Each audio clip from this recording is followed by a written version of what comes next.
Get ready to show you guys around the 22 acre property here south of Pattonsburg. It's a CRP farm with quite a bit of hunting and kind of a hidden little gem tucked back in here. Yeah, you notice coming in, the further you get from the blacktop, the more and more it feels like deer country. Winding roads, 2-track with some grass in the middle of the gravel. Not a whole lot of human pressure back here. Yep, very little.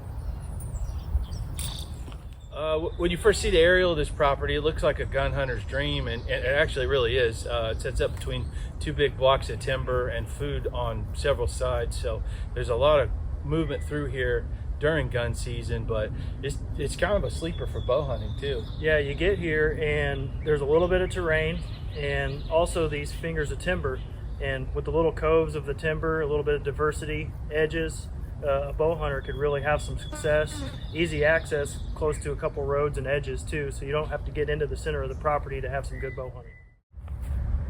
A lot of us have a pretty tight budget when we're shopping for hunting properties, and that's where this one is really going to shine.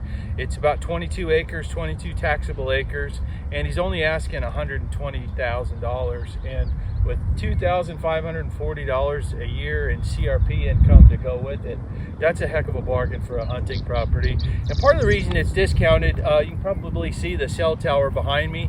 A previous owner took a buyout on that lease, so the tower is going to be here for a long time with no income left for the property, and that's part of what makes this thing such a bargain.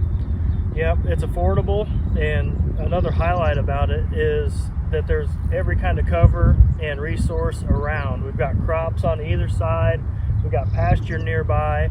The property itself is CRP, so you know that's good wildlife habitat, rolling hills and drainages, and you can bet that during the right times of the year, this is going to be a heck of a funnel for deer and other wildlife too.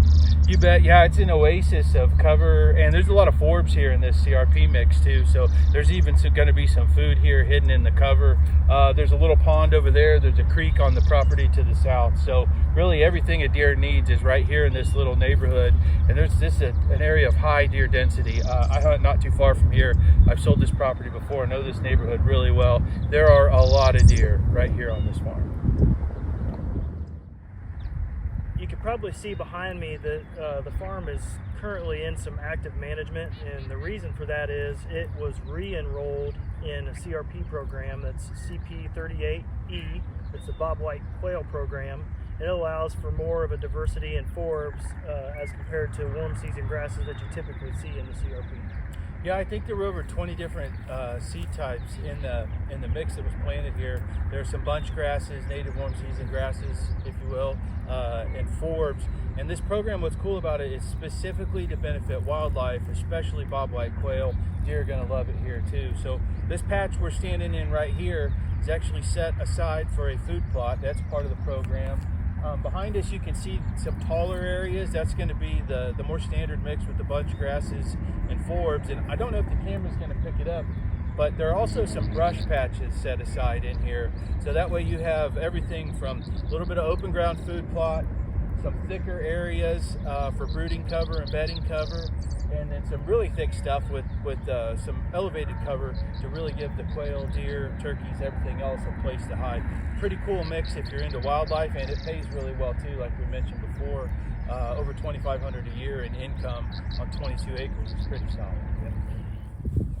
You can probably see behind me there's some variable terrain, creating a couple draws with cover and even some dips here where it's still open. And what that does is it makes this 22 acres that appears relatively small and flat from an aerial hunt a lot bigger than a typical 20 acre piece of property. Yeah, it definitely feels bigger when you're here. These skinny little draws really tell you where to go during bow season, but then come gun season, the way this thing lays out, you could easily have one hunter on the east end of the farm, another hunter on the west end of the farm, and then that food plot that's actually part of the CRP program, the food plot's over here towards the east end, so that's going to give them late season food come muzzleloader season. So a lot of hunting opportunities jammed into one little hunting farm.